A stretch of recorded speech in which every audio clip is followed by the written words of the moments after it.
Hello! I'm a little bit late to start, but I wanted an excuse to show off the loading screen I made this past weekend.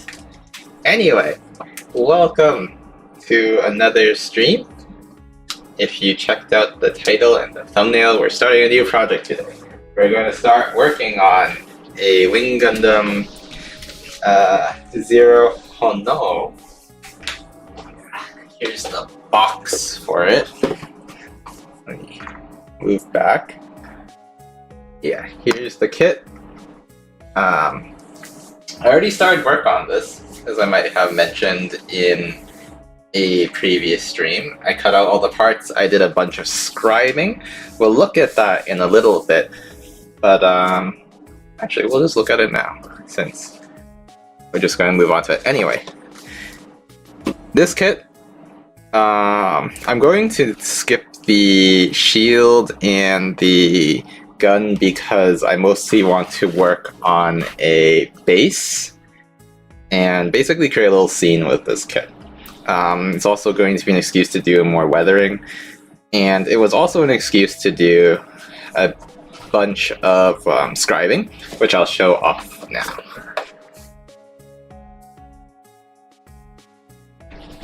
Okay, so here are the parts that I cut out. Let me get closer and also adjust the camera. So give me 1 second.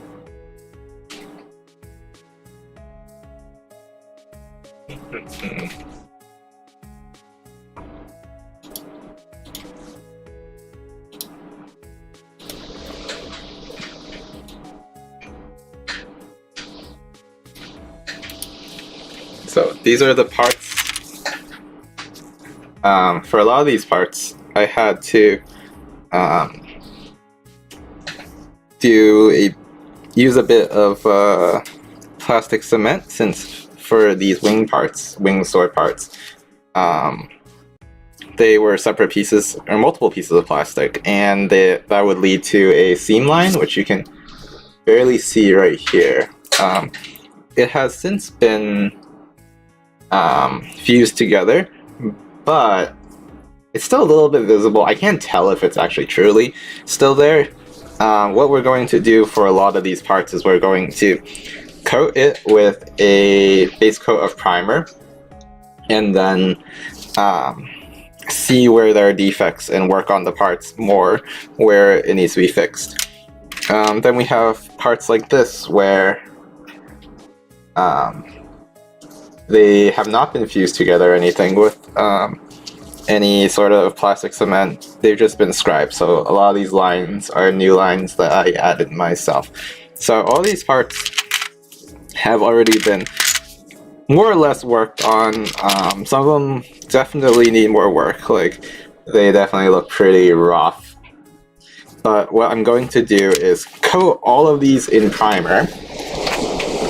Let me close the window. I'm going to need the window open later, but it's extremely windy today and I think you guys can hear the wind.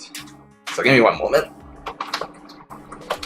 Okay, it's closed. Okay, so yeah, these are all unpainted. These are the original colors. What's great about a lot of Gundam kits is that they come in a lot of colors. Unfortunately, I don't really like the clear plastic parts very often, especially on this kit, so those are not going to remain clear. Yeah, so I think, let's see, that's one thing that we need to do. We need to prime all of these parts today, and then we're going to snap fit everything. And aside from helping us see any defects in the scribing and sanding process, it will also help us see if there are any parts that are fitting too tight. Once I put on the primer, if the parts are too tight, it'll end up scratching the primer, and that'll let me know where I need to adjust parts so that there's more space. The other thing that we need to work on is the base. So let me adjust the camera again.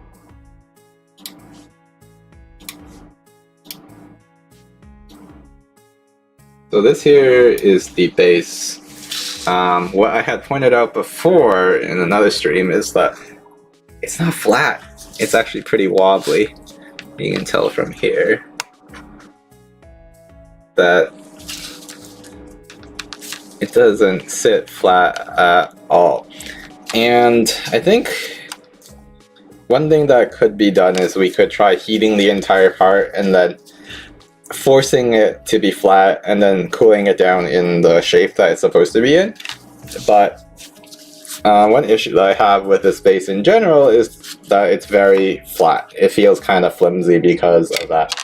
And so what I'm going to do is I'm going to try to fill in the gap instead of bending the part. And even though this means that the base will fundamentally have a bit of a curvature, I think that's okay. I think that would be kind of interesting in its own way, but I want to add more material to this base so that it can lie flat and have a bit more weight to it. So the way I'm going to do that is, well, I had already scratched up this surface. It's probably not easy to tell, but I roughed it up with some 400 grit sandpaper. You can hear that it's pretty rough, right? Like this. So that when I add plastic to this or some sort of putty to it, it'll have more surface to grip on because it's rough. I'm going to apply epoxy putty to the entire surface and then put it on top of a surface I believe is flat and let it dry like that. So then the base of this base will be flat like the surface I put it on. In order to prevent it from sticking to that surface, I'm going to coat it with some non-stick, some mold release agent. And then I'm going to apply the putty and then squish it into the right shape. So we have two things that we want to do today. One is work on this base, and the other is the primer. We're going to do the primer first because that will dry relatively fast, and that will let us move on to working on the base. And after working on the base, we can then go back and do the test fit of the prime pieces. And the other problem is that the putty is going to be an epoxy putty that I will want to give at least a overnight to cure. It probably cures in a shorter time, probably something more like on the order of 10 hours. But we're going to give it at least a day to cure. So we're going to do that in the middle so that we have something to do while we wait for the primer to dry. Anyway, let's get started with the priming then.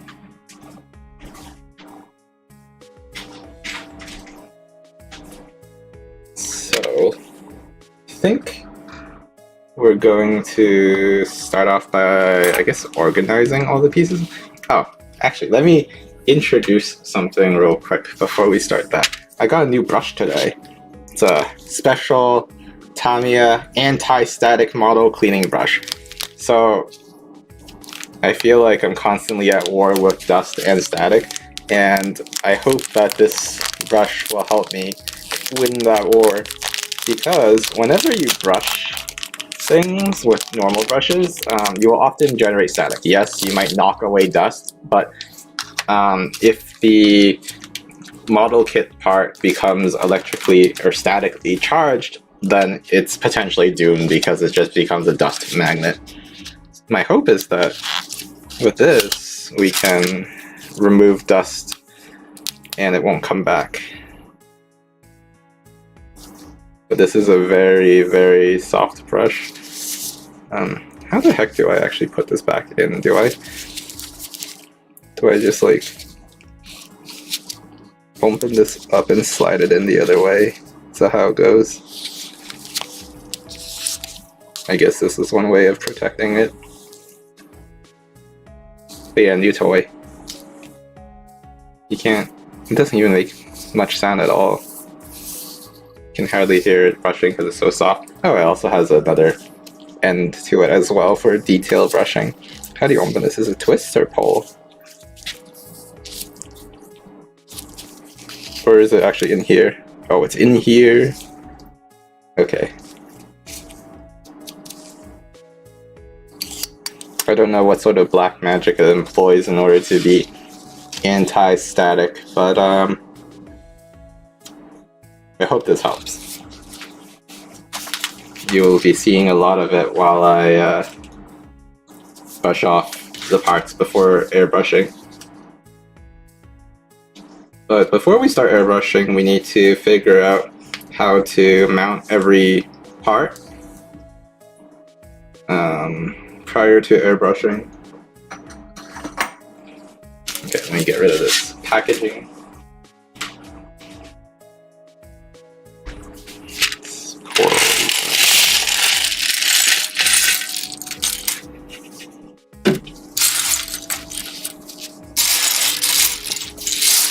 So I think the first thing is that there are a lot of pieces that are really, really tiny, and these parts might work with the alligator clips. This one does, at least. But generally I like holding them with tweezers. And these tweezers are the kind that grip without me applying any force to them. But I don't have a lot of these tweezers, so the way my workflow is that I would paint one of these, let it be held by the tweezer for a little bit, and then put it down after it's dried a little bit, and then use the tweezer again to hold the next thing. So for all these really small parts, I'm going to separate these and put them back in this tray, because these are the ones that I need to alternate between while painting other things. Then we have a lot of parts that are just pretty big and chunky and have pegs on the inside, or just space on the inside where we can have an alligator clip grab onto. So for these parts, I'm just going to mount them onto the alligator clip and call it a day. So it's not like this. And then usually after mounting them, I just test to make sure that the grip is good. Let's see. So let's start working through this. Let's see, how does this piece work? This piece, I think, gets covered at this peg, so that's probably a place that we can have it be held. So, alligator clip again. I'm not sure if this will hold though. I feel like it will fall off. Maybe it'll actually hold.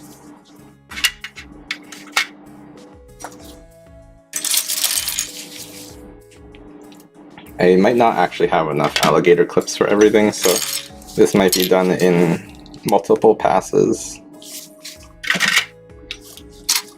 I might have to take the time to set up more alligator clips. Oh, something to note about these. So, first of all, I just bought some alligator clips in bulk, and then a pack of skewers, cut the skewers in half, super glued the alligator clips to the skewers, and these are just my makeshift part holders. The other thing that I did to these though is I wrapped the end of these in electrical tape to make the end softer, because otherwise the teeth in the alligator clips will bite into parts, and we may or may not like that. If it bites into a part, it will have a strong grip, but again, it bites into a part, so it'll leave permanent marks. Usually you try to have alligator clips hold parts where you can't really see them, so that's usually a non-issue. But I added the electrical tape to make things a little bit safer from damage. There is one problem with the electrical tape though. It makes the clips a little bit bigger, and sometimes that ends up interfering with the painting. That's okay. Again, we're just holding it in places that don't really matter. Okay, this part's a little weird. There's no real peg. So maybe we can just jam the skewer in the hole. And hold that way. Yeah.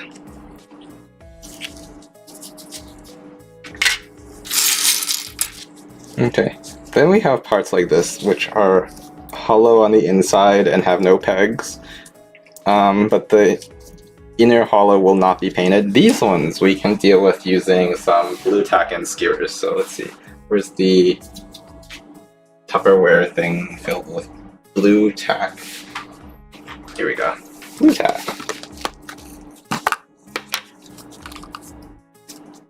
Just gonna stick them on the inside. Oh, here's another funny thing. I forgot to note. You might have noticed while I was holding this around, there's this little magnet in the base. That's to go with the magnet in the foot of the kit. This will help it stand properly because this kit is very top heavy and back heavy. So without this, it tends to fall on its back since it doesn't have an actual normal base that it mounts on. I decided to try something with magnets. So I stuck a magnet on the inside of this foot. One thing about this magnet though is that if we compare it to the normal foot, the magnet occupies a space where there used to be a peg. So realistically, we're going to need to glue this part to make sure that it properly snaps together, or rather is glued together instead of snapping together. And yes, these are neodymium magnets. I tested this with the fully built kit. This magnet is strong enough that I could suspend the kit upside down from some piece of steel or iron. Okay, back to mounting the parts. Okay, so blue tack.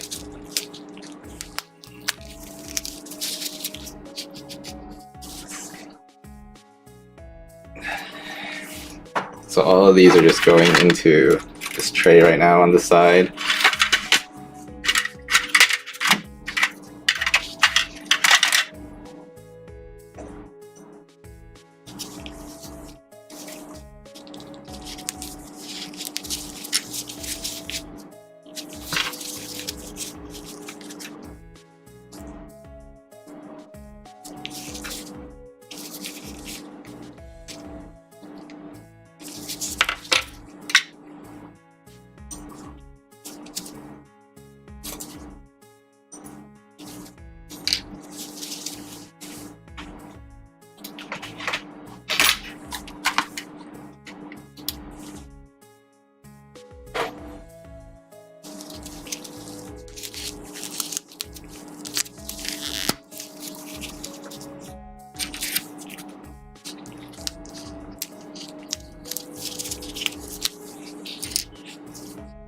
See, where is it?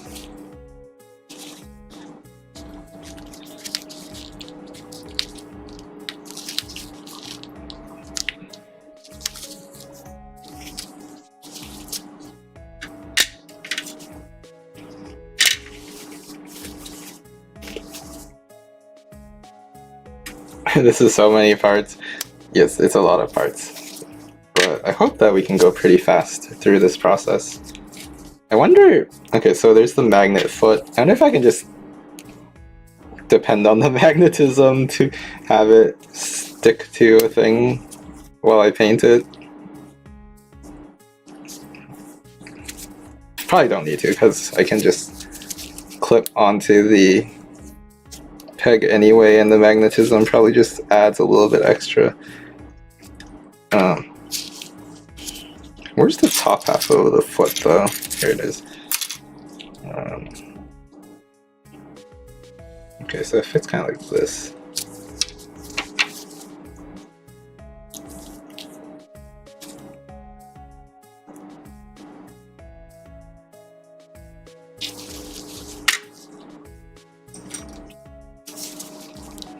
This is like not even that many parts. This is an HG kit, a 144.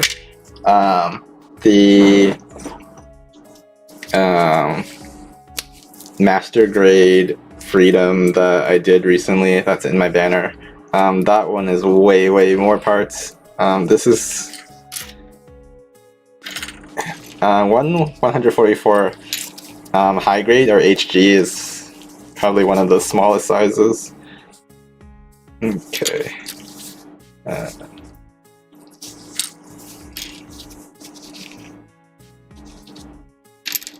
I guess I'm just gonna find all the parts that I can use the alligator clip on, do those first, and then we'll figure things out from there. Oh, here's a funny thing about this kit though. If you look very closely, these plastics are slightly different shades, and that's because the hands come from another kit. I think they come from a Gundam Shia Quanta, if I recall correctly. And the reason is that I wanted hands to have certain poses, because this kit does not come with any open hand poses. So I went and grabbed some hands from another kit. Also, these parts are kind of stuck together in a surprising way.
I'm going to be sticking some blue tack in the hollow of this peg, and I fear that sometimes the blue tack never gets back out.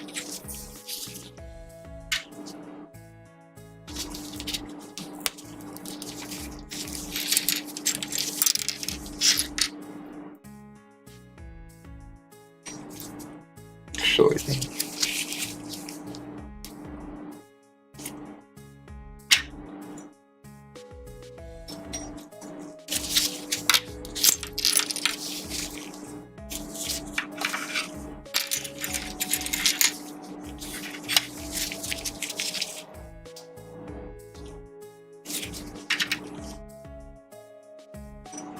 this one is too long. Let me cut this one in half.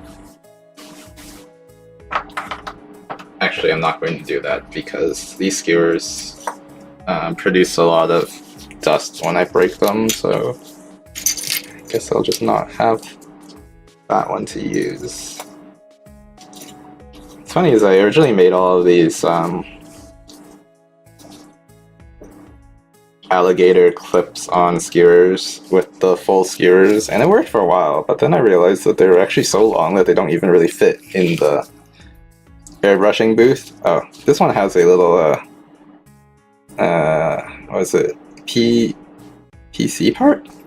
The rubbery parts in the kits, so it has a very easy place for me to stick a skewer and then hold it with. Yeah, but it was too long to fit in the airbrush booth, and it's definitely too long to fit in the frame of this camera, so it just doesn't work.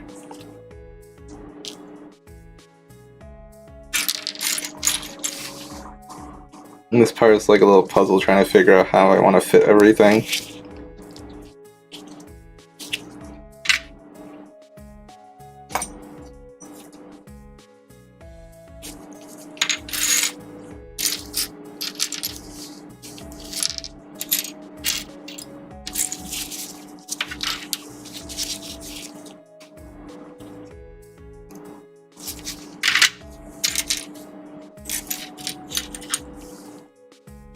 Oh, here's an interesting thing that I noticed. So, one of the problems that I've come to realize is that the Alligator clips actually exert a lot of force, so much that trying to put something in between causes it to get crushed. If I put anything soft in between, it gets deformed, and if it has any sticky surfaces, the force of the Alligator teeth pressing up against it causes it to unstick itself to some degree, so it's very hard to get it to be good. I do have some other kinds of Alligator clips. Give me a second.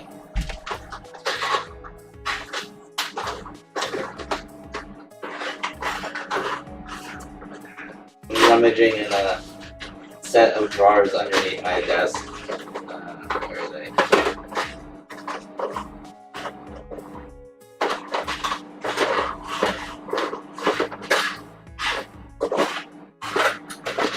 It wasn't this one of these. Ah, yeah. Okay. I also have these. These are plastic alligator clips that came with I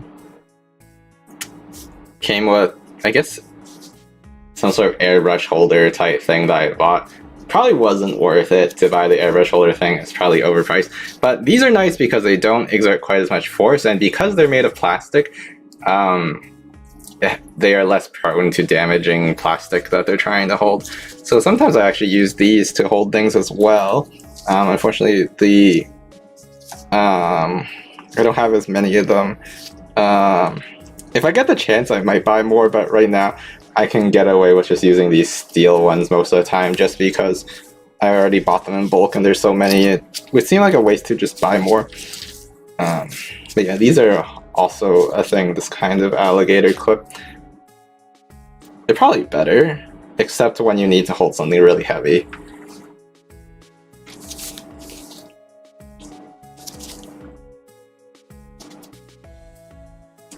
Okay, I think I've run out of clips, which means I'm down to the part where I should mount all the ones that I can using blue tack, and then we will move on to spraying some of them, letting them dry, and then rotating them out and using the rest of my skewer clip combo. Okay, so here's a bunch of short skewers, and here's my ball of blue tack again. Just gonna figure out which ones are mountable using this.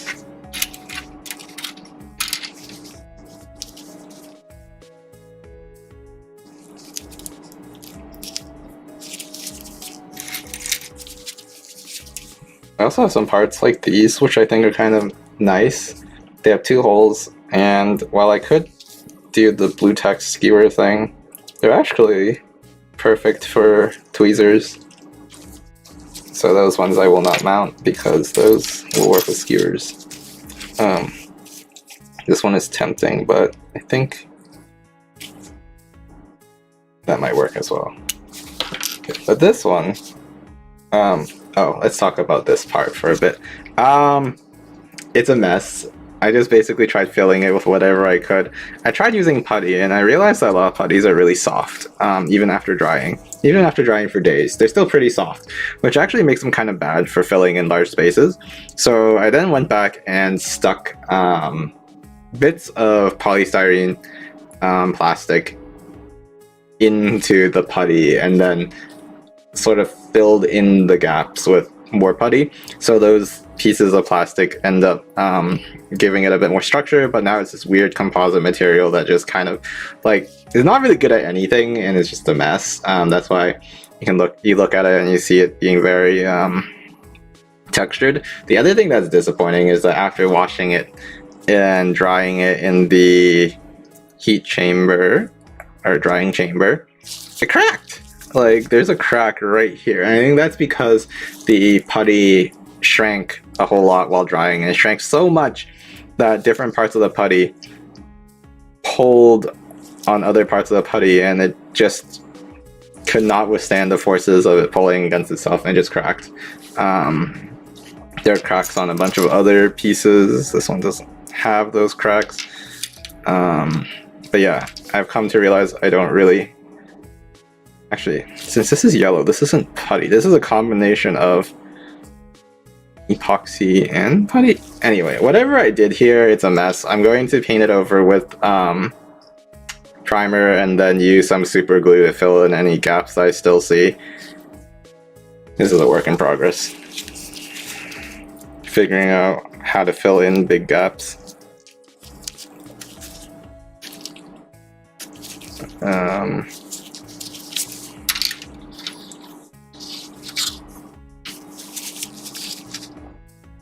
Okay, these skewers are actually not all exactly as thick, so some of them can fit in some pegs, but not all of them can fit in all pegs. This is a little annoying.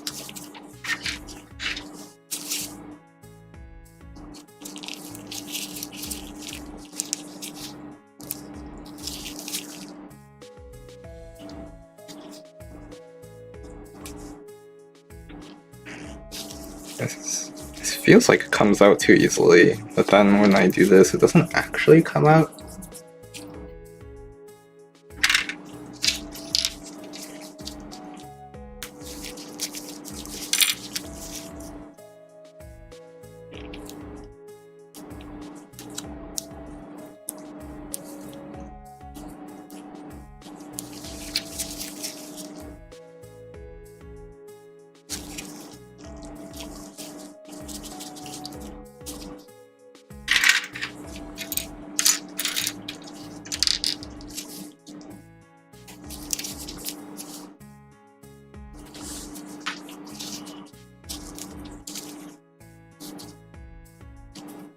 Then we're going to have some pieces that are basically completely flat on one side that won't be visible. These pieces we can mount on a giant piece of masking tape and just spray them while they're stuck to the masking tape.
These are really generous blobs of blue tack. We'll find out whether or not that covers too much later when I assemble it primed.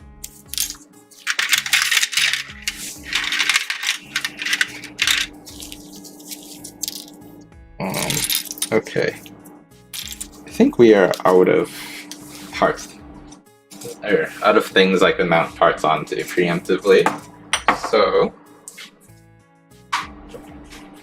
where's that other tray? Here's that other tray. I'm going to brush all of these onto another tray, and we're going to start airbrushing parts and rotating parts off the mounts.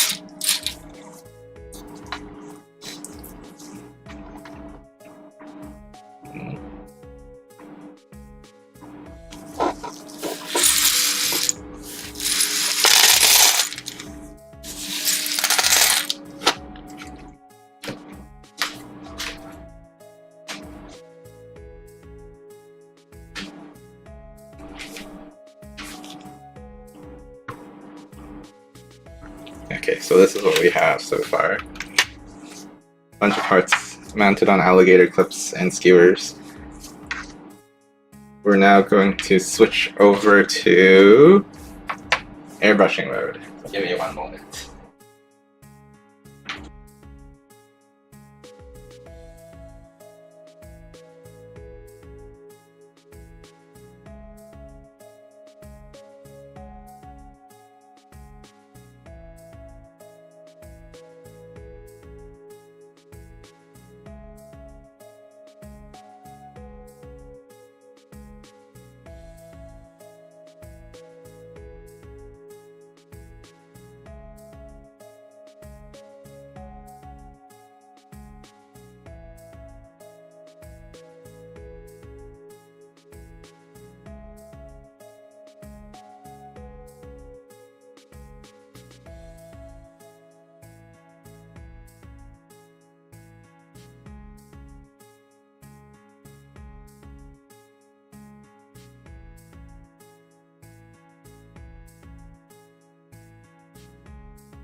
Oh no, the camera froze. Why did it freeze? Give me a moment. I'm gonna try to fix it.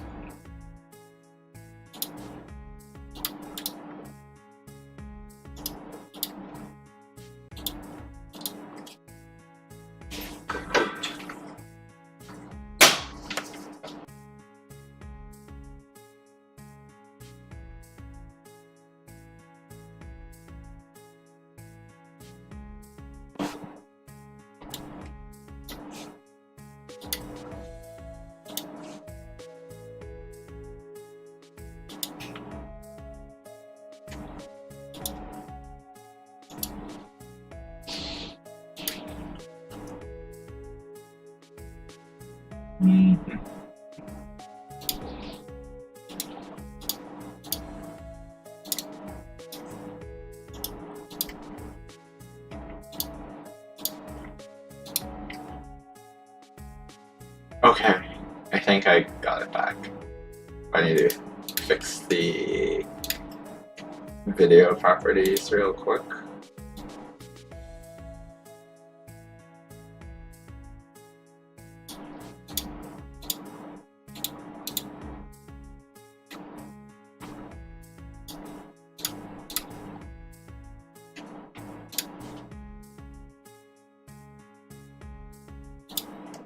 Okay, we are back.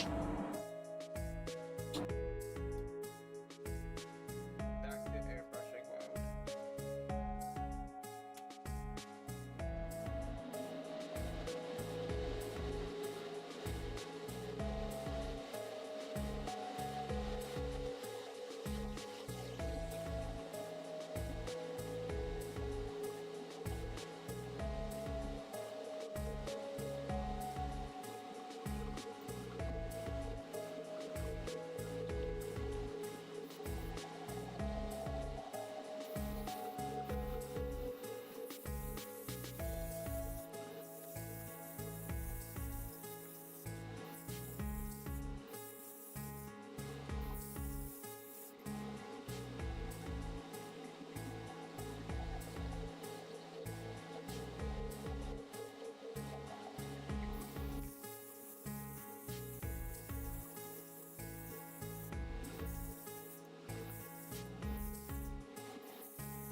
Okay. Here's a funny thing that happened. I ran out of pre-thinned primer, which means I'm gonna need to mix some more primer before we can continue painting. Let's see, is this it? I think this is Mr. Surfacer 1000, and no, this one is basically empty. Where's the other bottle?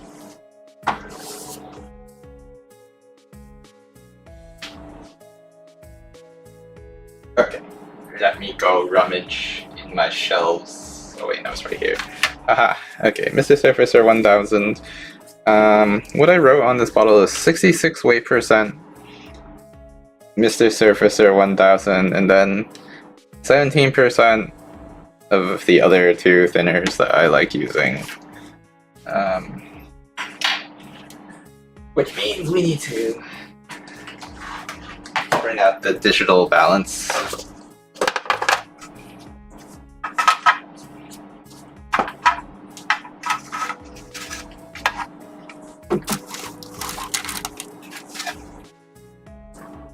Ta-da! Digital balance.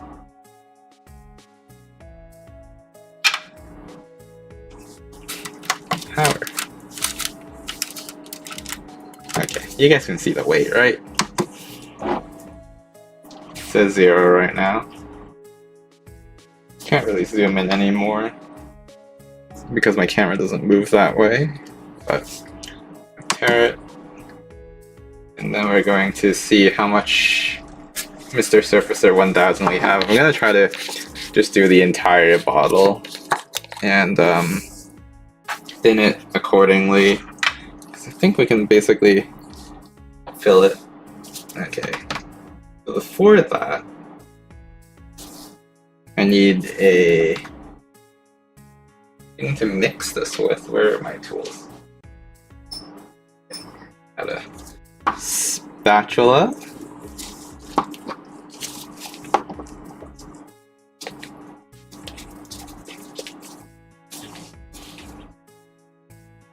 I'm going to use that to mix this paint because if you look inside, it's settled on the bottom.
My airbrush pump is still going off.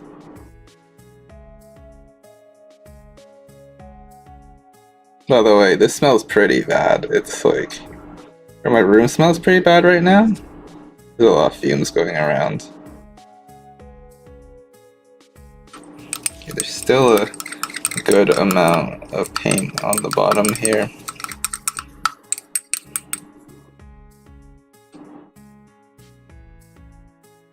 So even though I wrote on the bottle what sounds like pretty precise quantities of like 66%, 17 weight percent, blah blah blah, they're just like pretty rough estimates because first of all, the behavior of the paint isn't that sensitive. so I don't need to be too accurate in my measurements. What's more important to me is I just don't waste a lot of material. So what I'm going to do is basically rinse out the main bottle using the thinner and then pour the thinner into the main bottle. So this is 23 grams of Mr. Surfacer. It's basically a 2-to-1 ratio of thinners to primer.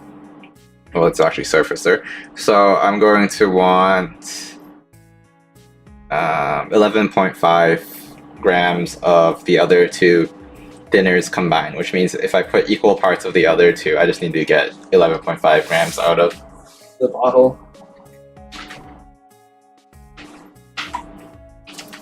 So we have Mr. Color Leveling Thinner and Mr. Rapid Thinner. The other important thing to consider is the density of the thinners. Most thinners are basically the same density, probably something a little bit less than that of water. So as long as I put in similar volumes, it should work out. So that's 2, 2, 2, so that's 6 so far. 8 milliliters of rapid thinner. What I've come to find is that I like a mixture of the rapid thinner and leveling thinner because leveling thinner I feel dries a little bit too slow and rapid thinner dries a little bit too fast. The exception being when I want to use the rapid thinner for metallics. Almost always it's just pure rapid thinner for metallics. That's just the way it goes when I want to try to get a certain kind of finish.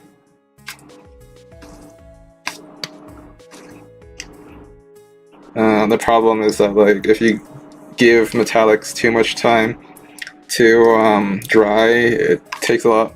It uses that opportunity to reorganize itself in a way that does not result in the shiny surface that you want, surprisingly enough. Okay. What is it? 11.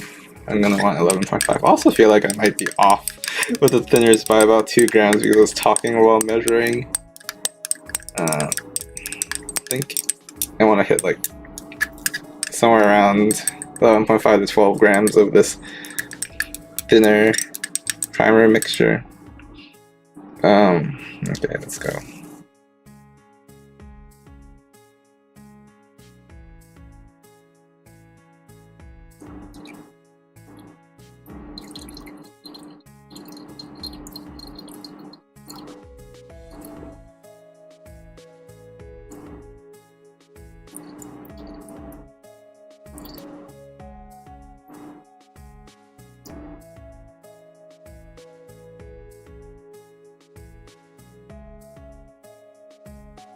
Oh, I went a little over. That's fine.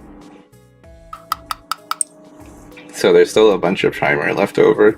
Might be able to make use of that later if we're desperate. Okay, let's wipe off this spatula real quick so it doesn't get things dirty. Where's my paper towel? There it is.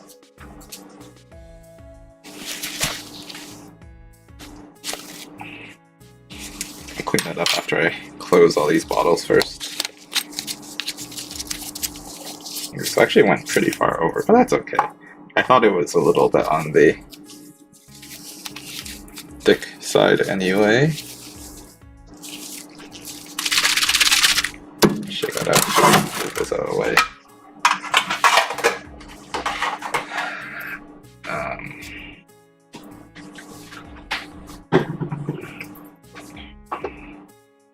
Take my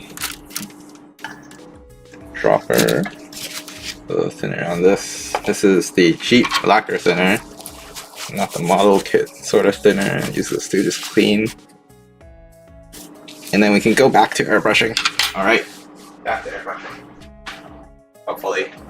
But probably I really shake this up good first. And then probably test spray, making sure that this new mixture is right. If it's not right, then we'll try to adjust and add a little bit of surfacer or thinner depending on what it feels like it's missing. Okay, let's go.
I just noticed that the wind blowing into my room is blowing hard enough to cause the Evangelion kit on my shelf behind me to kind of shake. So I'm gonna go and take a moment and move that kit somewhere less windy, lest it fall off the top shelf and shatter. I'll be right back.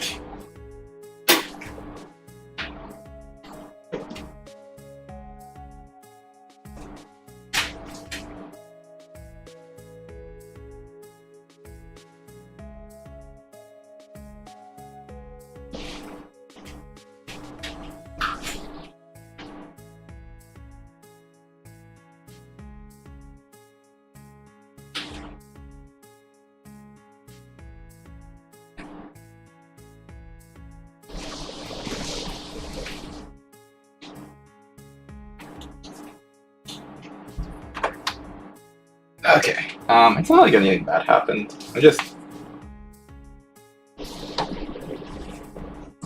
doing some precautions because, wow, I bet you guys can hear the wind. I'm gonna have the window be open the smallest gap I can. I don't really like this because like it's not gonna really let air out through the exhaust of my airbrush booth, but I at least still have the porch door open, and that's a huge source of fresh air. So at least like the room overall will air out okay. Let me go open both doors.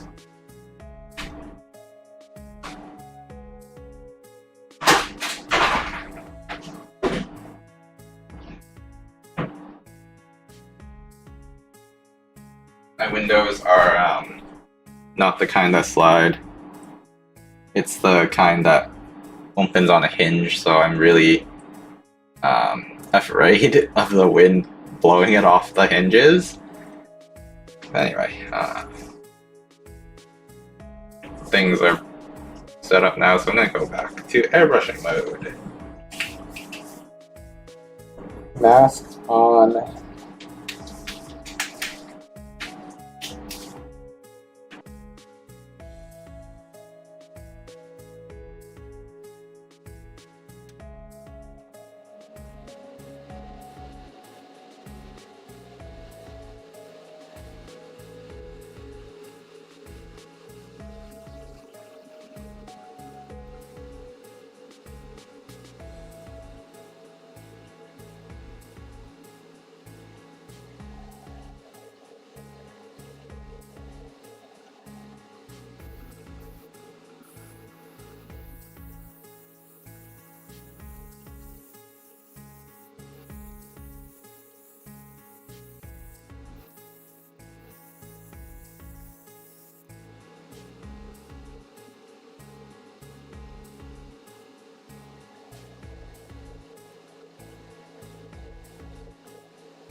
Udy, are you watching the stream? I can't really talk during the airbrushing part. One part because my mask, I had to wear a mask while airbrushing. Otherwise, I'm just dying, literally, to fumes. And secondly, it's not possible to talk over the airbrush booth and airbrushing because those are actually very loud. When I'm airbrushing, I turn down the volume of everything so that there's still airbrushing sound, so it doesn't have the weird effect of being a completely mute stream with nothing but BGM.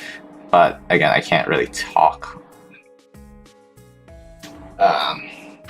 But this is just the sit here and just enjoy the background sounds of someone working on airbrushing. The other parts of the process I talk about while working on it.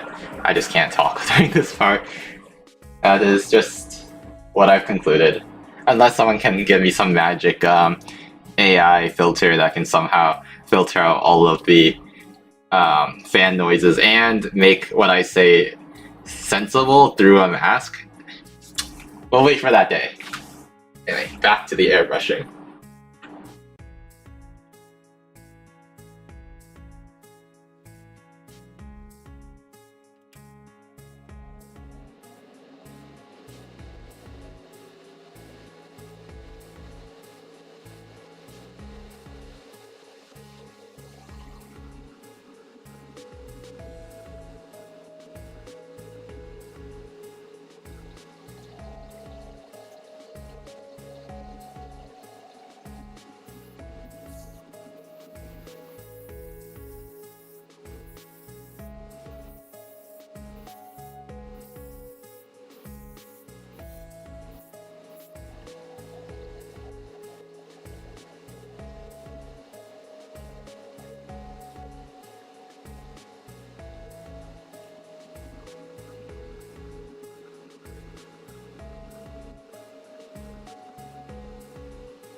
I wonder if Udyr's still here. Anyway, that's a bunch of the airbrushing done. Since we spent a fair amount of time going through all of the parts, the first parts that we airbrush probably are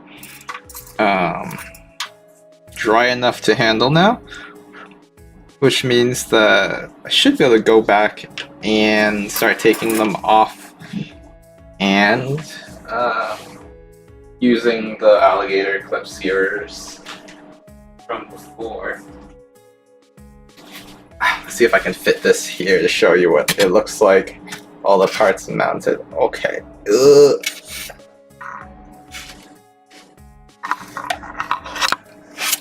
Probably should move more things out of the way before bringing this over.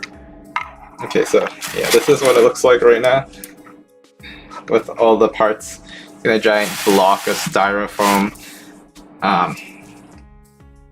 Udyr, Elijah Hong, was here just now. Okay, so here are all the parts. You might notice that there's one or two parts that aren't completely covered in primer, and that's because there are some areas I know with complete certainty that they won't be visible in the final assembly, so there's no point in having any paint on those parts. Or like in that region of those parts.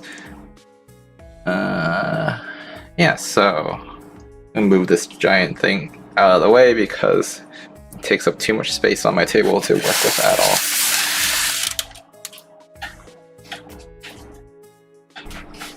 So now I'm gonna start picking the parts off and putting new parts on those skewers.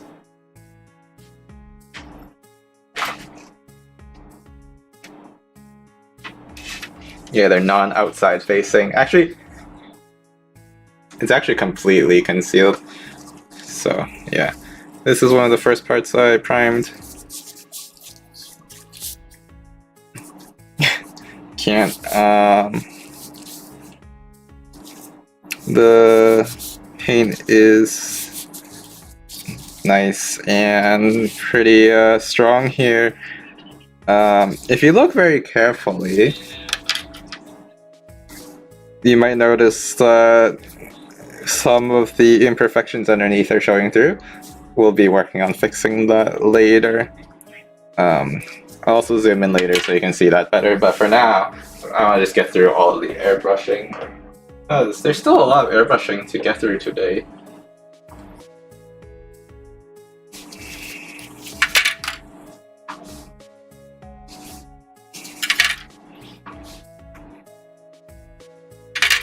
Also going to take all of these skewers.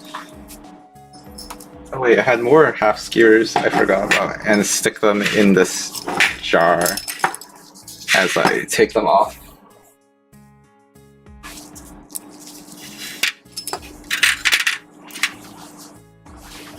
I'm also not afraid of stacking the parts at this point because since they're dry enough to handle, they're not going to stick to each other.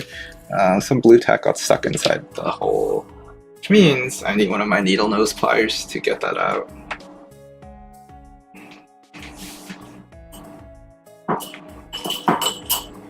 Here we go.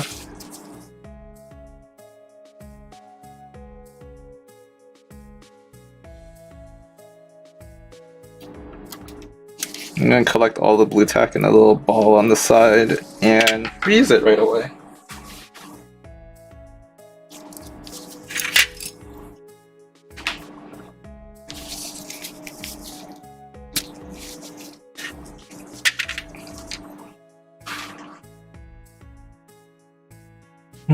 These pliers are called needle nose pliers because I guess they called it to bend the nose, and they're really pointy like a needle. Now that you mention it, now that I think about it, the name is kind of weird.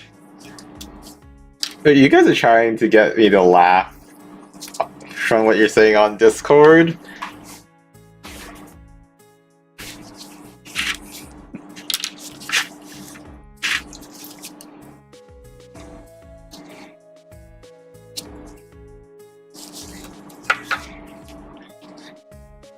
Oh, this pretty bad looking. Tweezers? Okay, they are tweezers. You're right, they're tweezers. Needle nose tweezers. These are pliers.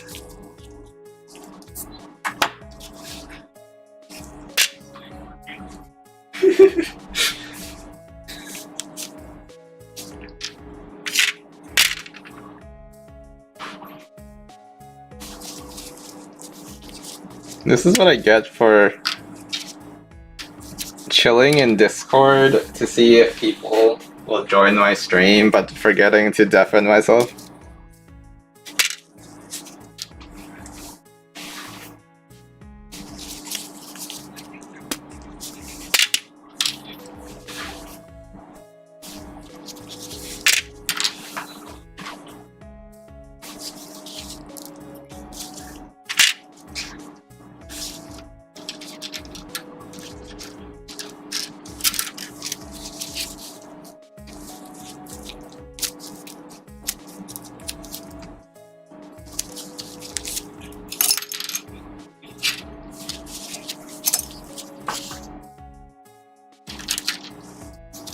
Yes, I guess they're both needle nose pliers and needle nose tweezers. It's lit? Is the viewer lit? I'm told I have another viewer. I'm sorry. Is this... I feel like I'm about to say something that will scare them away. Like, the first time seeing someone that I don't know on the stream? Because right now, it's only just been my friends joining me, but that's fine. Like, I'm gonna be building model kits anyway. I'm gonna be making things anyway. I figured that I just wanted to stream and show more people. Why is there a delay on the stream? Because internet, it takes time for the video and audio to be sent to YouTube servers, be processed and sent out again. I don't put in a delay. Oh, it's Mongo. Okay, never mind. It's all people I know still. How are you doing, Mongo? You even use the same profile picture that you do on Discord.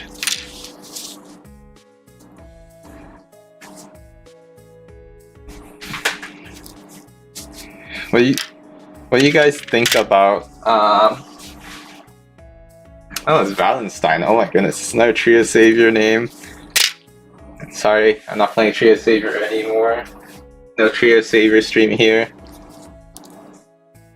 Why do you guys call him Monk?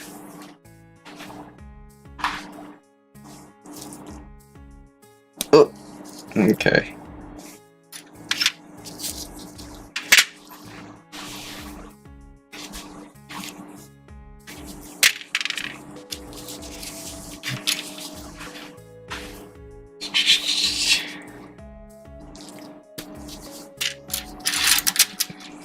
So many parts. These are all the big parts.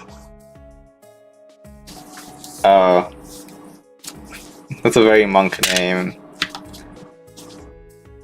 He's a Monk main. Did Monk ever get good in Trio Savior? I feel like it was always bad and a meme at best. Who will save the trees? I don't know. The tree planters? I hear there are a lot of projects for planting trees these days. Wow. The wind outside is really whistling. Okay. Now that I've slapped primer on these parts, I see that there are a lot of little defects. A lot of surface defects that will need fixing before the real painting begins. Okay, so these are all the initially primed parts. I can also take these off, the tweezers, because I think these should be dry. As long as I don't handle them roughly, it should be possible to take them off. And then we'll start the next batch of pieces. So, we're starting to get to a point where we're working with mostly the small pieces. Now it's back to the puzzle of figuring out how to mount every one of these pieces on a skewer.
You guys hear that wind outside whistling?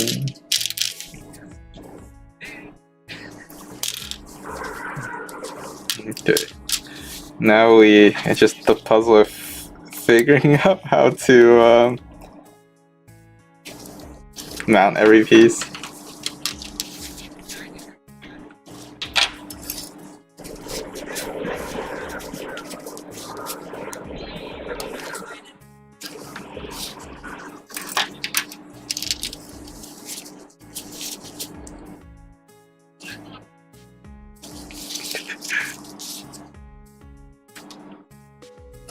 How's work today?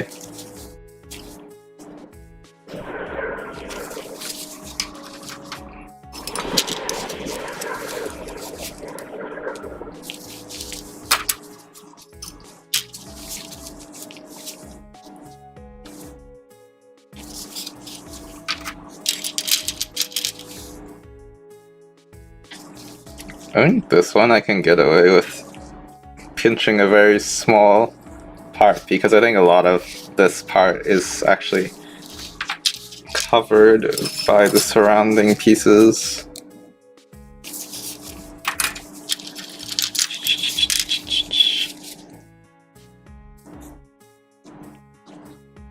How do these fit together? Do I have another? Okay. These will fit together like this, so that means everything where these two pieces come together don't need to be painted. So it'd be okay for that to be covered up. Work is death. Okay, fair enough. I'm still working on finding a job.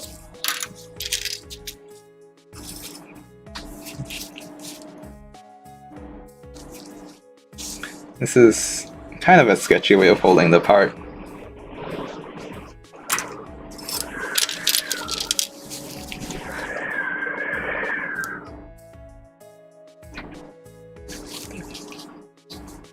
-1 viewers. I don't know what's up with the YouTube viewer count. It's very sketchy. Also, do you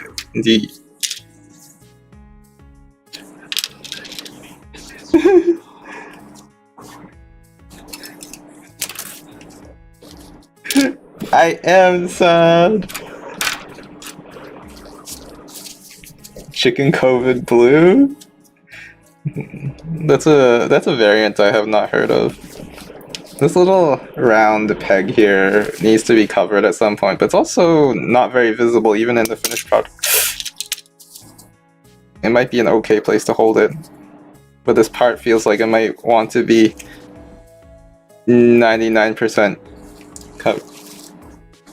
Wait, can you actually hear me through my headphones? Am I standing too near the headphones? Stop yelling so loud into my Discord.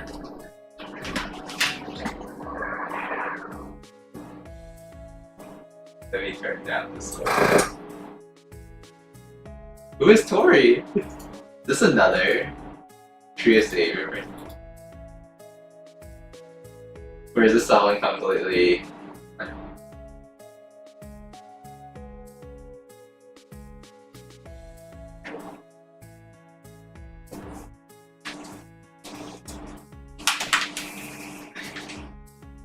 Can't believe you guys showed up through my headphones.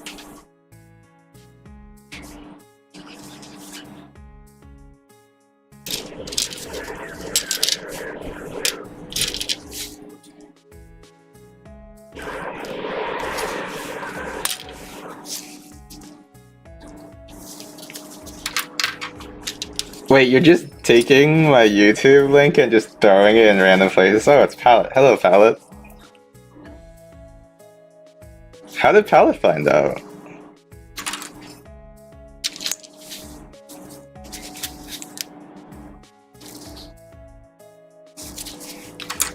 What's funny is that even though I have a Discord of like 300 people, I really don't want to abuse my Discord owner privileges, powers, and continuously advertise my own stream.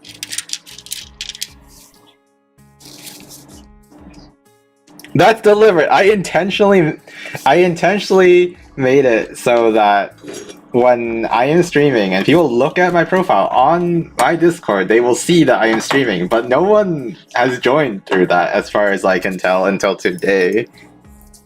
Oh, amazing. Palette actually saw that and joined through that. It worked. Amazing.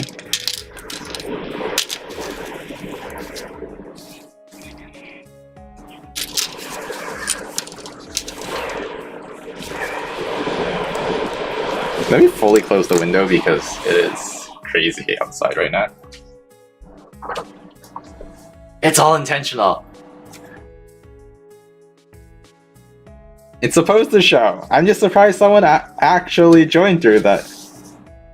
I've done this like 3 times that way. You are here.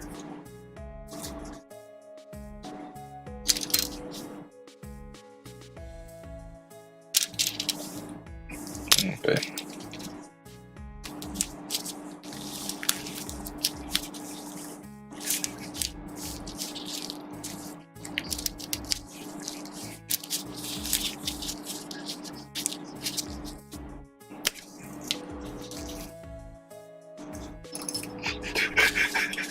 What?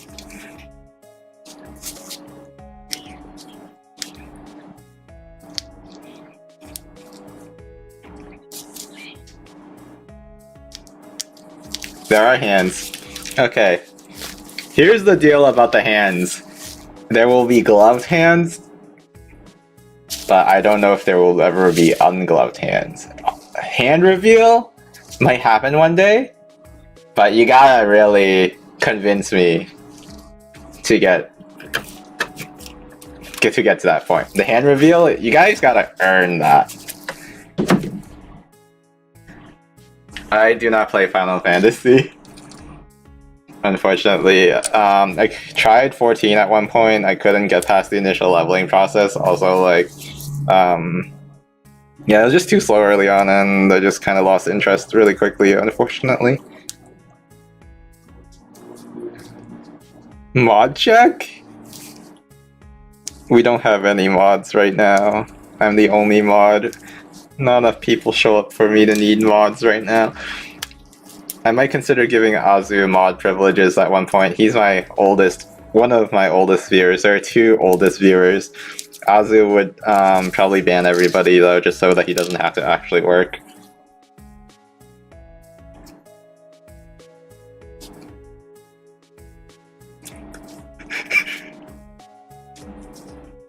Wait, no, the wrist reveal is not a big deal. The wrist is like absolute territory. Are you familiar with absolute territory? It's like that space between the skirt and the stockings of like your anime waifu characters. It's like that. It's like that. If you want hand reveal, you're just being basic because you don't appreciate the true culture of the wrist peak.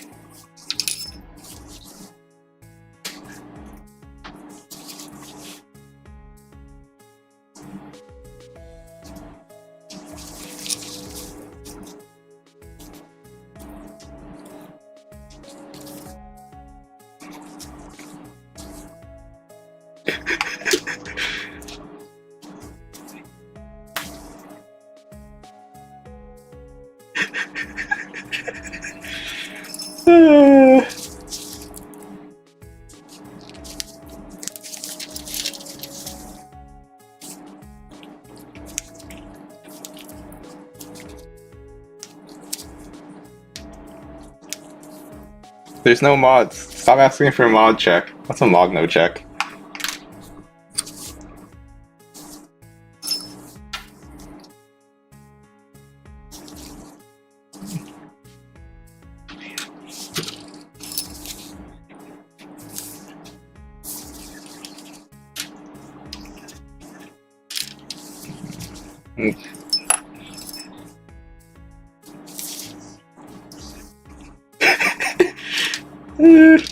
Hootier's out here telling me that he's helping it get nothing done. Getting people to join the stream and the stream doesn't change numbers at all. What is all that?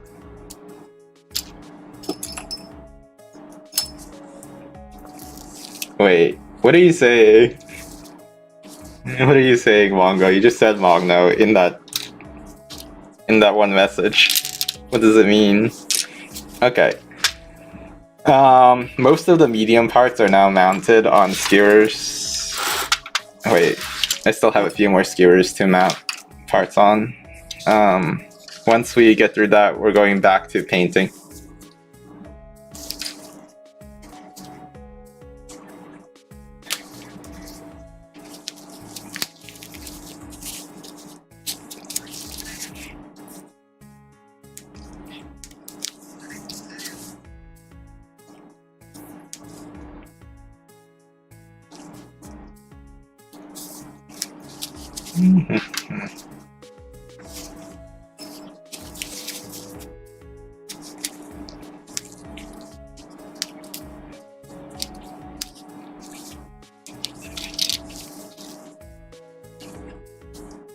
After what stream will I play Pokemon Showdown?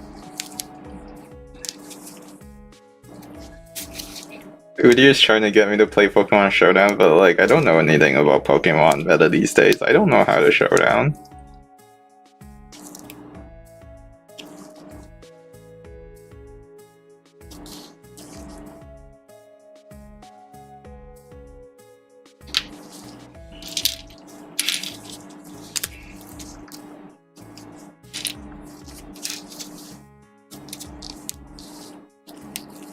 This stream goes on until I need to go for dinner. So after the stream is dinner. There's no second stream after the stream, for me at least. You're gonna need to get your friend to stream Pokemon. I'm gonna have to revive him from the dead. You can't get me to play it. I can't fulfill your desires in that way.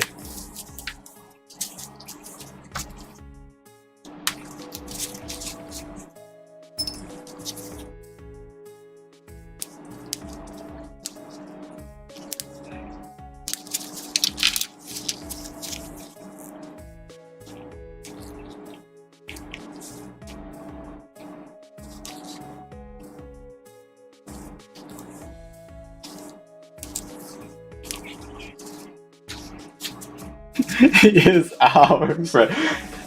Okay.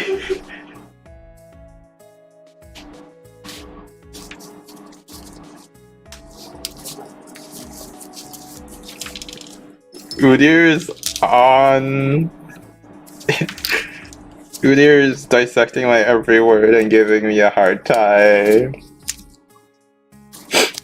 Also, my nose is runny because of allergies.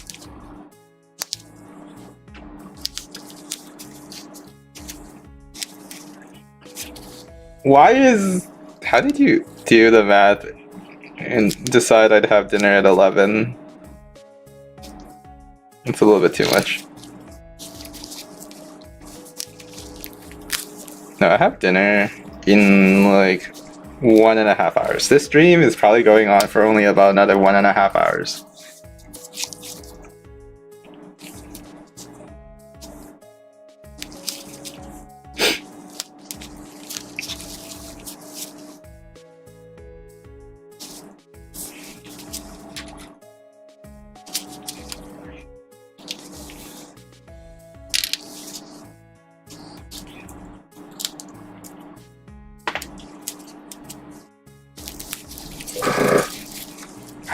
Shout out Airbrush Pump.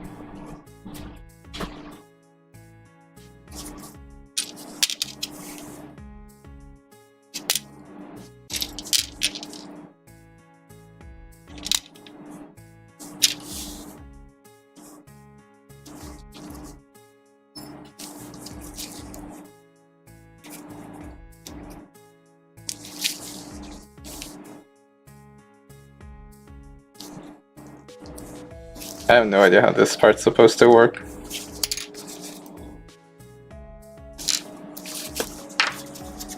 There are some parts that I think I will need to paint while assembled just because of how weird they are. I eat dinner at 9 p.m. because that is when my parents get home. Or it's after they get home.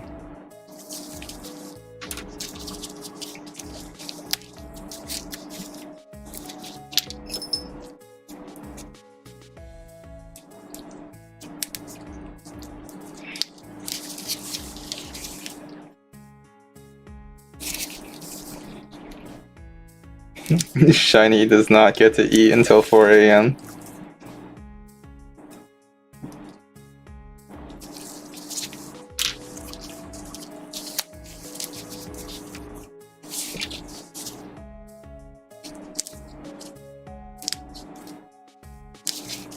This putty, so this is blue tack, the sort of stuff that you use to, like, say, put posters on walls.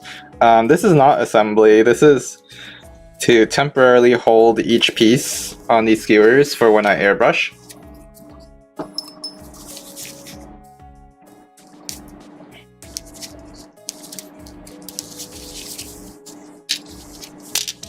Let's do this piece. Okay, I actually have just enough blue tack for my last skewer in this jar.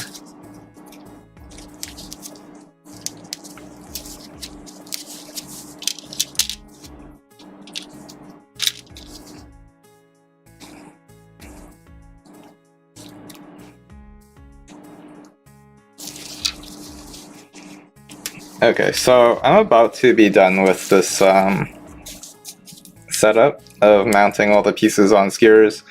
That's because while we're airbrushing, we can't really hold the piece, or else it becomes a mess where we're holding it.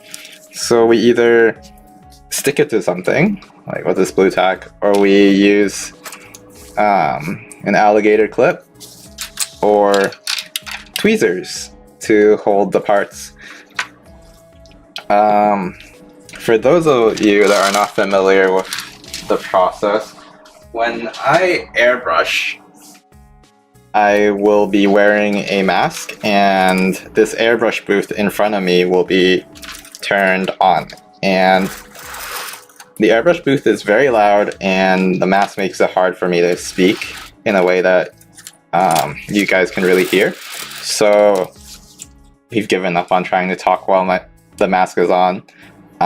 Instead, I just turn the volume of the fan and the airbrush sounds down really low, so it's not terribly noisy, and you can still hear the BGM a little bit.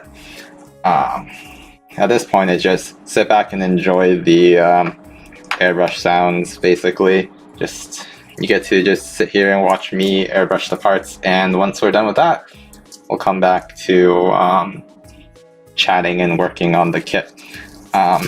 Let's see, what else? So the way this works is I'm going to take each piece and brush it with this anti-static brush so that they're no longer dust magnets while I'm airbrushing. After they're brushed, I airbrush each piece, and each piece will be airbrushed using this primer. This is a bottle of pre-thin primer. It's, let's see, what is it? 4 parts surfacer, which is basically like primer, 1 part leveling thinner, and 1 part rapid thinner. I basically have this already mixed so I can really quickly squeeze it into the airbrush cup without needing to measure it out every time. Anything else I need to mention? I think that's pretty much it. Each piece, after being painted, gets stuck in a giant styrofoam block while they dry. So we're gonna paint this next batch, and by the time we are done painting this batch, most of it will be pretty dry, and I can handle the first parts. So once it's painted, I'm gonna take the parts off, and then mount the next batch, paint that, and then just keep on repeating until we're done. So I'm gonna switch over to airbrushing mode now.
Alright, we are now moving into the final stretch. These are the last parts that need to be primed. Aside from that, we still have the base to do, and we have about half an hour to do all of this, so we have to work pretty quickly. Before we can prime those parts though, we need to get a bunch more parts off the skewers. So these are all the parts that we just painted. Oh, these all need to come off. So let's go and take them off again. They're all just gonna end up in this tray.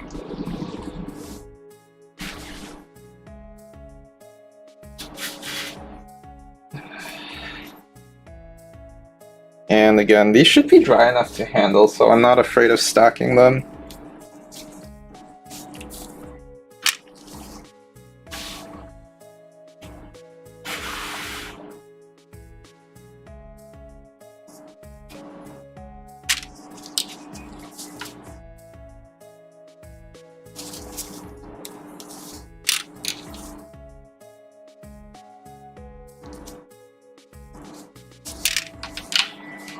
I think that today we won't have time for the assembly. I think I will probably have to assemble it next stream. We're going to give them a day or two to try. Speaking of next stream though, I may or may not stream tomorrow. Tomorrow I have a mission. I need to do a whole lot of baking, and depending on whether or not I succeed, I may or may not have time for a stream tomorrow.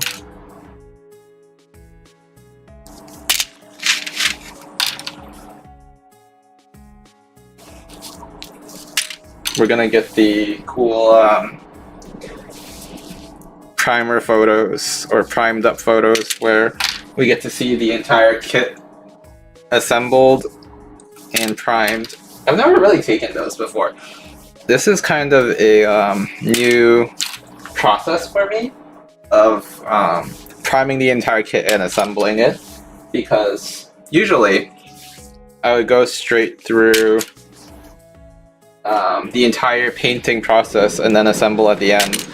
I usually don't do a test assembly while primed, but I think it could be potentially good to try out to see how everything fits together, how everything looks in terms of form, while not really concerning ourselves with color just yet.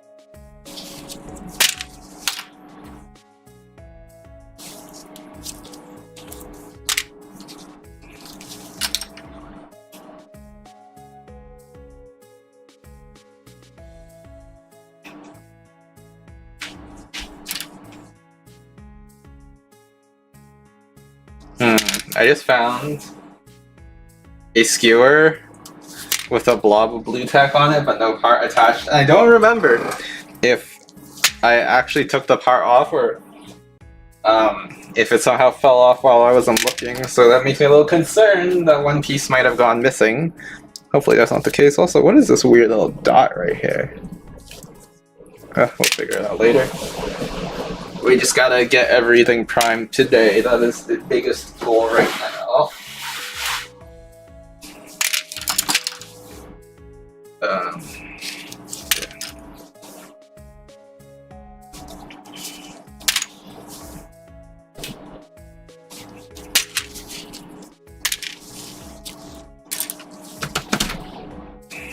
Okay. Actually, you know what? Well, we'll do is we'll switch over to working on the base, because I can just continue the airbrushing off stream. This way we can ensure that we get that done, and you guys get to see that before I have to go. Since that definitely needs to be done today, so it's time to cure. So let me get these skewers out of the way. So I need to collect all the blue tack in one ball.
I will be right back real quickly because I need to get a sheet of aluminum foil.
Alright.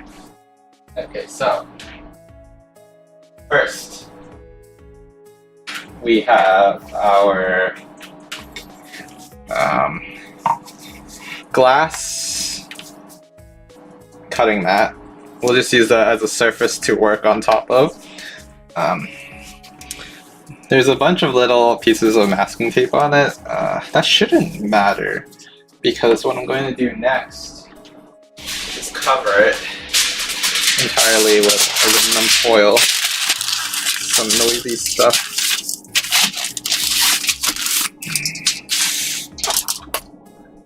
So now we'll lift it and fold it over.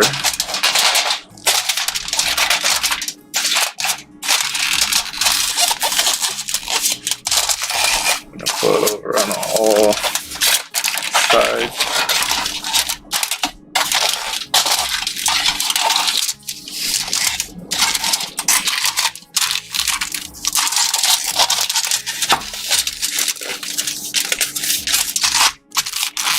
And then I'm gonna grab a roller.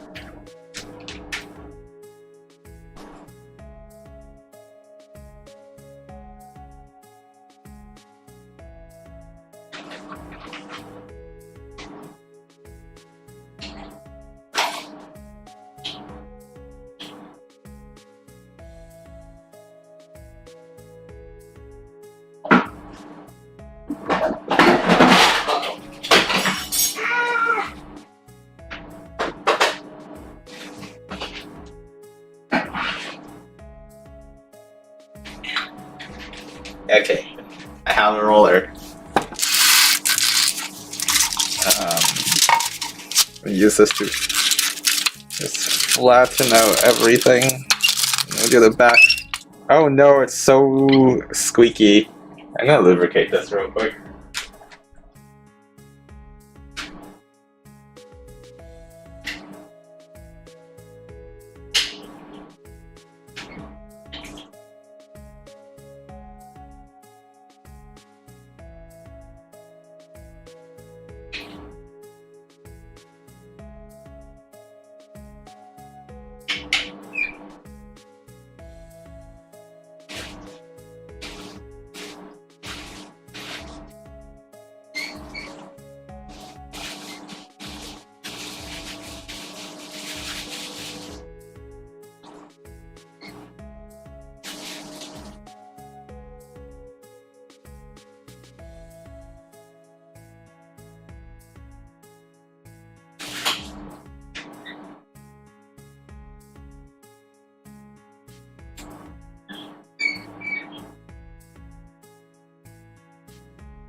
Okay, sorry about the squeakiness. This shouldn't be squeaky anymore. Yeah, no longer squeaky, but the petroleum jelly is all over this glove, so we must replace this glove.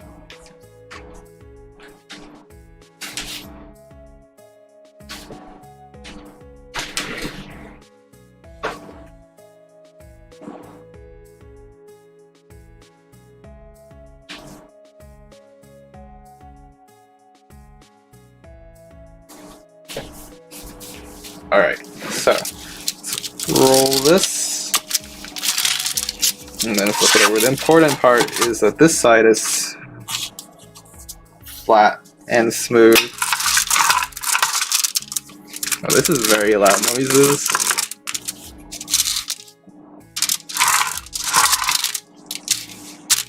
Okay, that's pretty decent, I guess. Okay, next, gonna take this universal mold release. Universal mold release. It'll basically keep things from sticking on this surface, and I'm gonna spray the surface down.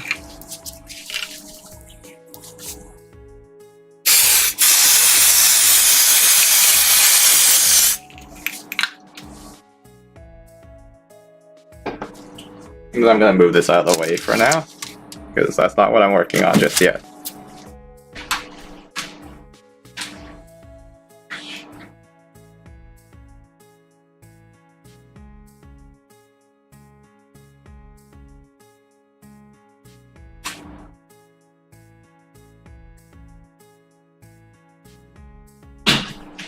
Next, we will be taking the Tamiya Epoxy Putty and mixing some of it. I have some leftover putty. I'm going to use the remaining bits of it, but also open some new stuff because I think this little bit is not enough. We're going to take the epoxy putty and cover the bottom, putting a little bit extra on the corners, and then we're going to take this, smush it on top of our glass cutting mat that has been wrapped in aluminum foil and coated with mold release so that it won't stick, but I'll give it a flat bottom. So first, let's mix this putty. Actually, before even beginning to mix, we need to extract it and also try to get somewhat similar amounts.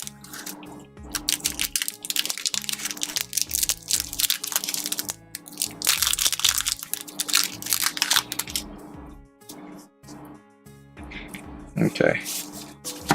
Is this going to be enough? I guess we'll see. Time to open 2 new sticks.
I'm gonna use this X-Acto knife to cut out how much I want to use, but after doing so, this knife is basically gonna be useless because it's gonna be so gunked up.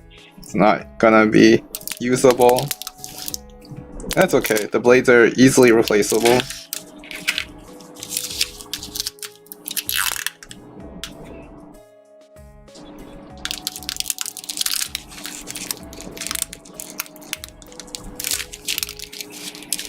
Besides, I mentioned before, this blade was getting kinda dull, so it's about time to replace it. Okay. Now I'm gonna put this all away. Save it for future use. Get rid of this plastic.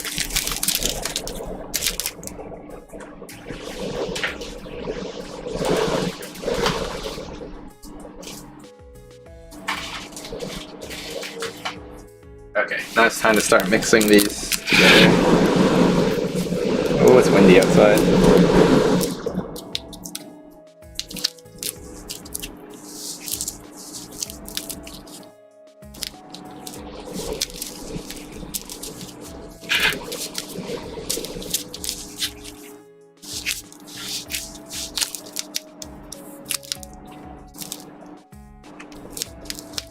This stuff is actually really tough and pretty hard to work.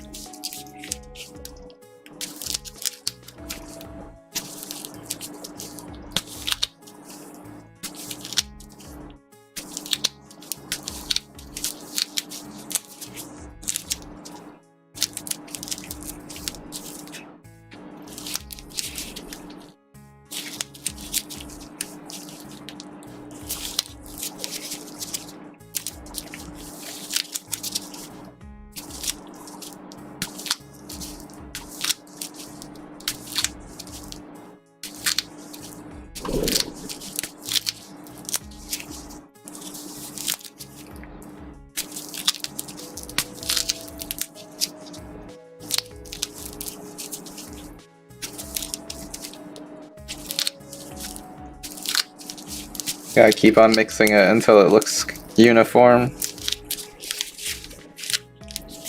Keep on kneading it.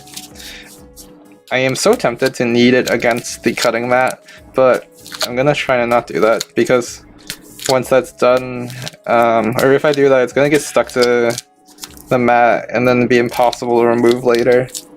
This is part of why I'm going to use the glass cutting mat to work on, because that can take the punishment of trying to remove something that's caked on, but because the normal cutting mat is kind of a soft material, can't really scrape off something that's been stuck on, like this epoxy putty. Okay, we're now going to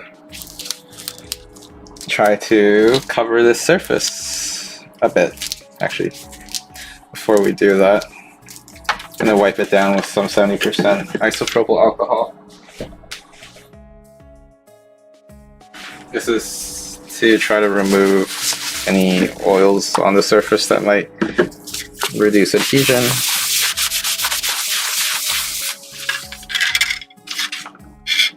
Okay.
I think I don't have enough material to cover the entire surface. That's okay. The important thing is having enough to make it balanced, I think.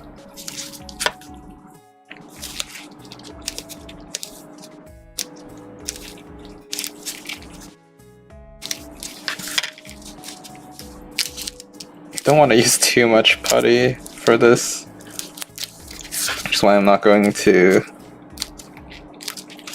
break out more. I'm just gonna try to spread this as much and as evenly as possible.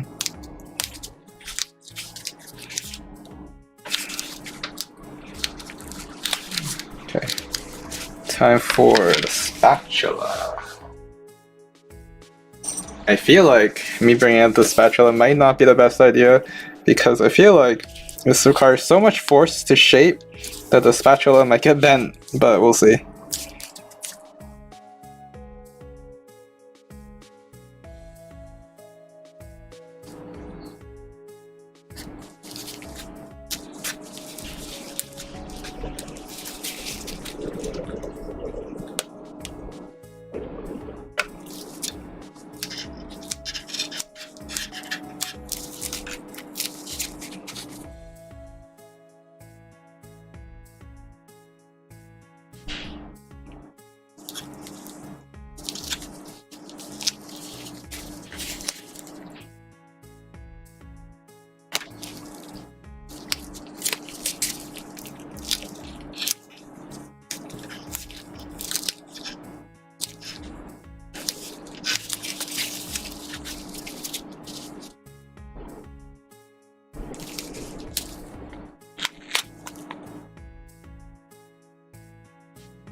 Feels really tall on this side right now, that's fine.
I'll be honest with you. This is not turning out as nicely as I thought it would. I've never tried using putty to cover such a large surface area. It sucks!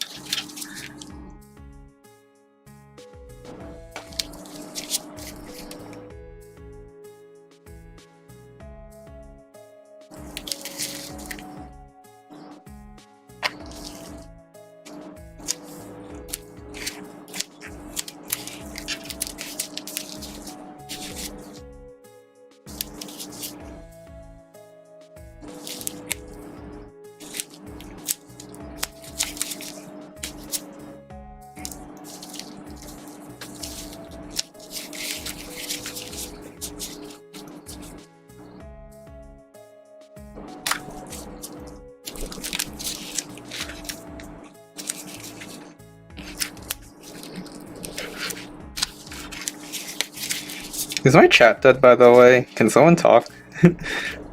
Just because it feels like it hasn't moved in a while. Actually, let me double check something.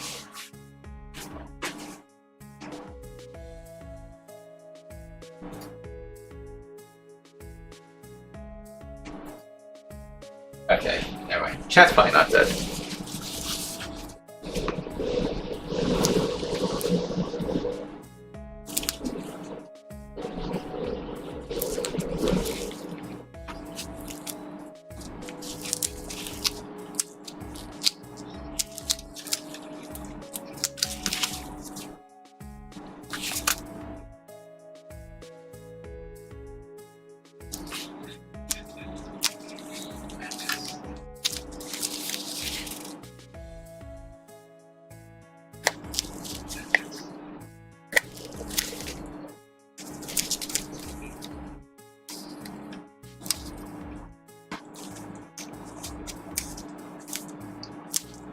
Batchist? What does that mean?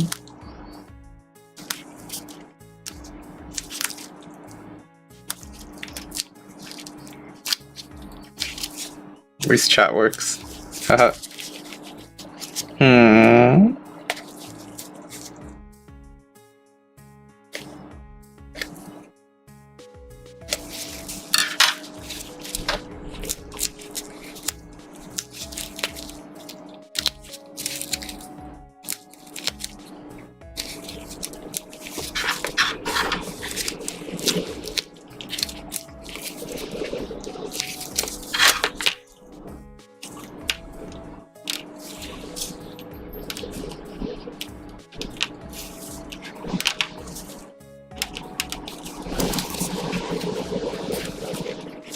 Okay, I actually need to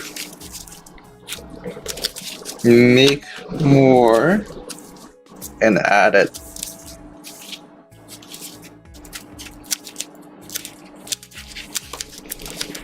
I'm gonna keep working this for a little bit longer just to get it.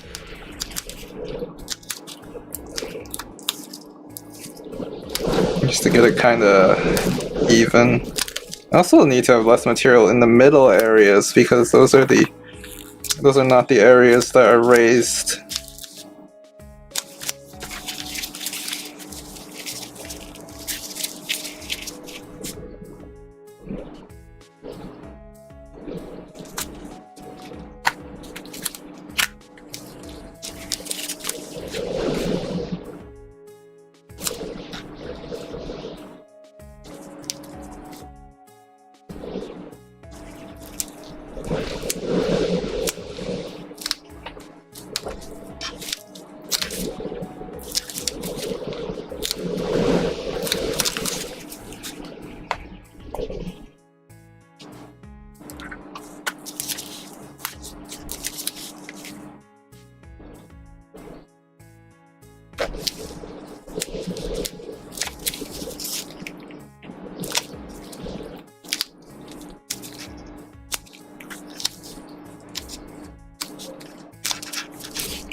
Almost there.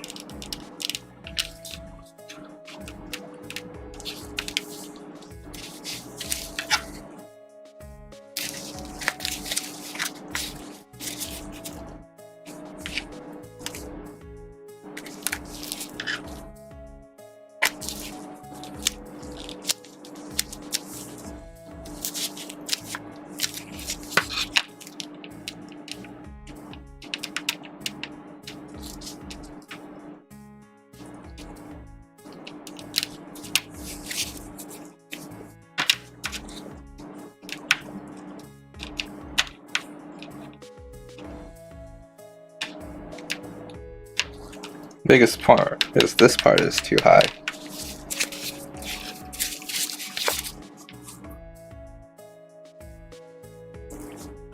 So it needs more material to prop it.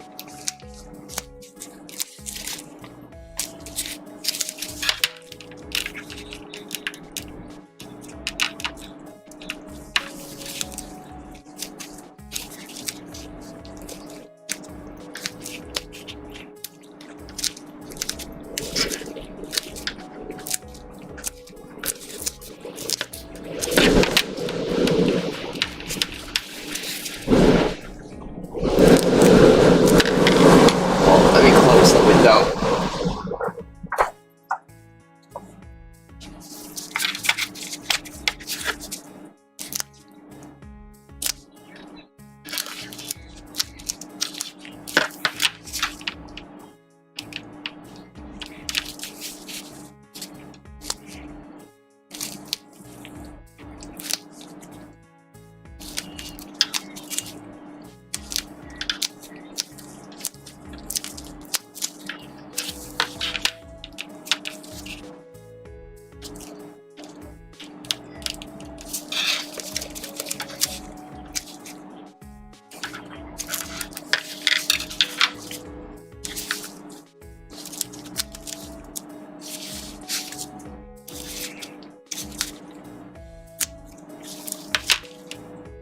Okay, let me actually pull out more epoxy putty.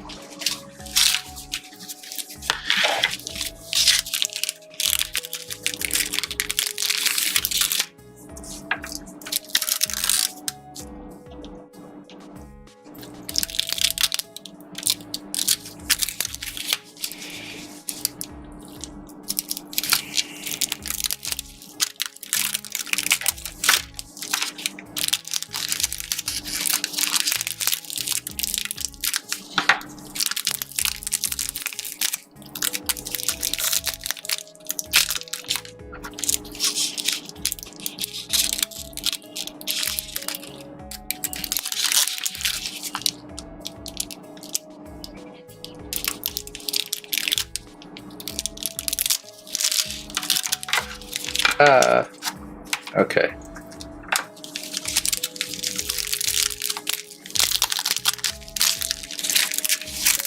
I'll put this away again.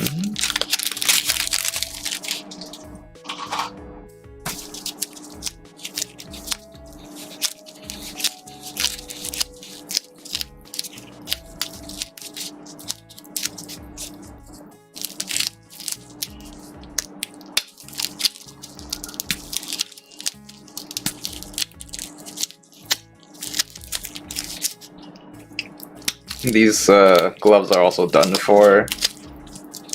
Next time I use them, they're gonna have hardened pieces of epoxy, and that means I'm not using them next time.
This time it feels a lot softer than the last time, amusingly.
Okay, that actually feels not wobbly.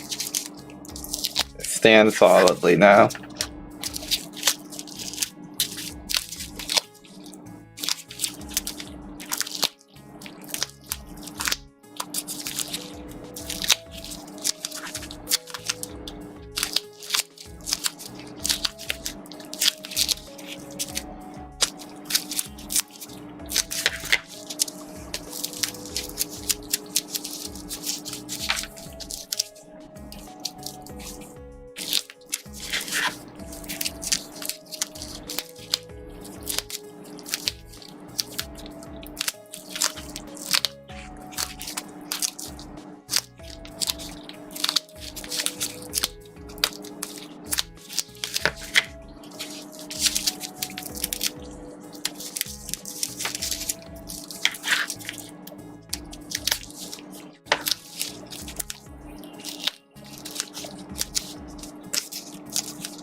funny is that this is gonna look terrible, but because it's gonna be on the bottom, no one can see it.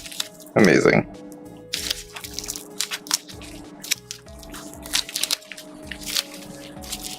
The most important thing is that it doesn't wobble. The top is what needs to look good.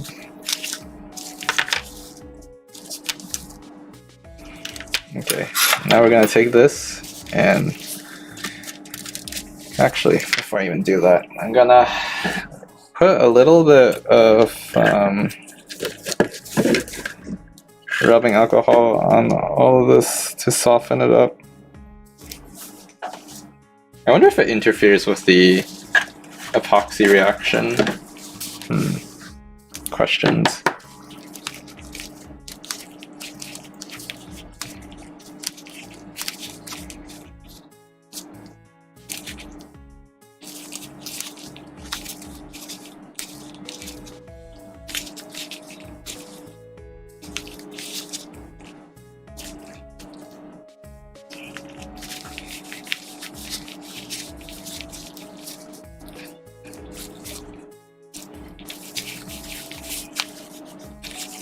Okay, now,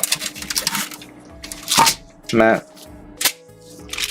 I'm gonna just put it on top, and then I'm going to get something heavy and weigh it on top of this while it cures for like a day or two. But this is gonna go the way, and this is pretty much going to be the end of the stream because we are out of time. Thank you for joining me, keeping me company while I work on models. Don't forget to like and subscribe. Look forward to the next stream, maybe tomorrow, if not tomorrow, the day after, or I might do a weird late stream at some point. We will see. But that will be all. I just realized I made a loading screen, but I did not make a thank you screen. I need to work on that. But yes, thank you for joining. Bye bye.